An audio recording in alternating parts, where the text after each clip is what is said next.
What a video to bring back my channel. If you notice, my channel has a new name and we'll go into that more later. Right now I'm doing a 10-week series. We're going to be doing a video a week of some pretty potent topics, and it's just a raw video of my perspective. And this week's topic kind of makes me laugh because I've got red hair. I turn red easily. I am very Irish. I've got it from both sides of my family. And I was really well known, especially as a child, for my temper. But we're not talking about what makes us mad or what gets us annoyed. Oh no, the laundry can make you mad. Not that. And also, I want to put a little emphasis on, if I profess to follow Jesus, I also have to look at this. Is it in alignment with what the Bible talks about anger?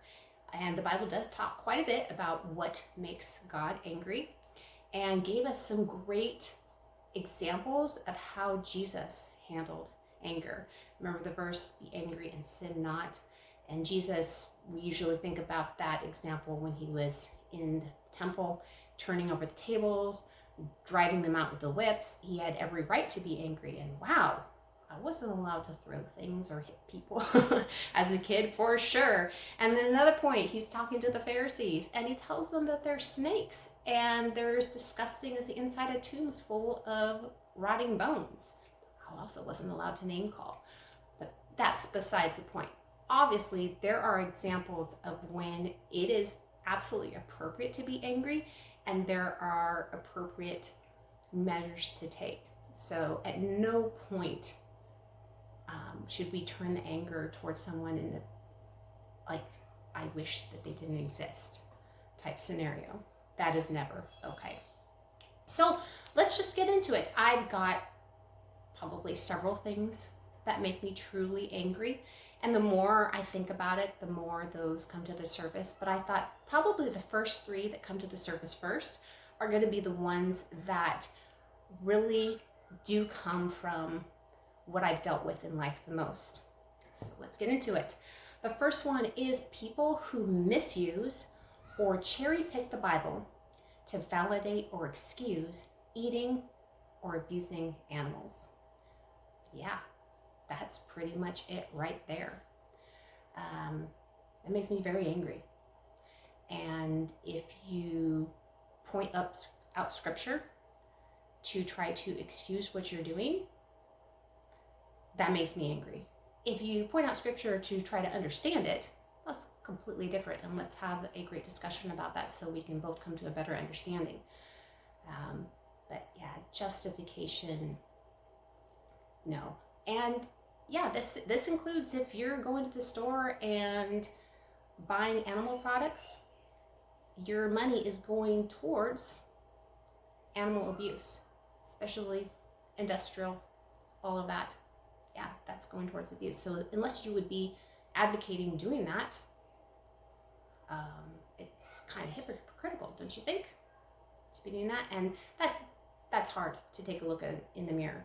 And society makes things look normal and easy and packages it pretty, but just because we've learned this from history, just because society says it's normal, just because it's legal at the time, does not mean that it's in alignment with scripture.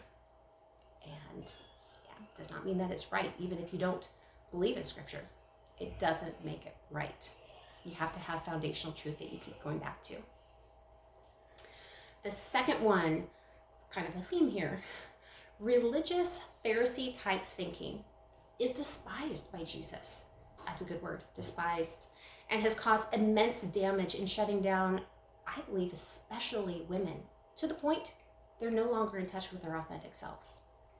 That has definitely happened to me.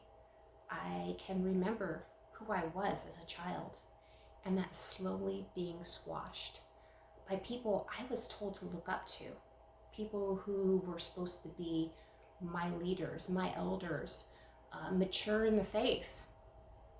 And not to say that there weren't amazing people who were good examples to me and really nurtured my spirit. Those were there as well, but there were also the ones that, yeah, not the greatest to be around. And it's very hard to look back at those times and what happened to me and the shutting down process and how long it took me to pull myself out of that and the struggle. Excuse me for the coughing. There is a lot of smoke in the air right now because everybody's getting impatient for their hurricane debris piles to be picked up and they've decided to burn them in their yards. All right, number 3, people who complain about their plight but have no desire to take responsibility and change what got them there in the first place. And that could be anything, relational, health-wise. I seem to be coming around health-wise the most. And yeah, because I can see that this is a natural human inclination. If you've ever heard about the crab pot, if you put more than one crab into a pot, they will not escape because the one that's trying to get out will be pulled back down by the other one. And when I see that happening, especially the one that's trying to get out and someone's pulling them back down in, oh, that makes me very angry because I know how hard it was to even get started on that process. And that person doesn't have enough within themselves, enough belief in themselves quite yet to make it out. And they're succumbing to the whims of others. I should have brought some water with me. Anyway, without going more into that, those are the 3 that came to mind. And I think they give a good view on my perspective of the world and life and the things that I choose to fight for. I hope that you enjoyed the video. I'd love to hear back from you. Give me 1 or all 3 if you'd like, things that make you angry, and list those below. Tell us, especially if you've been able to do something positive and have a victory in that area, so that we can all learn from that and celebrate with you. I will see you again next week. Thanks.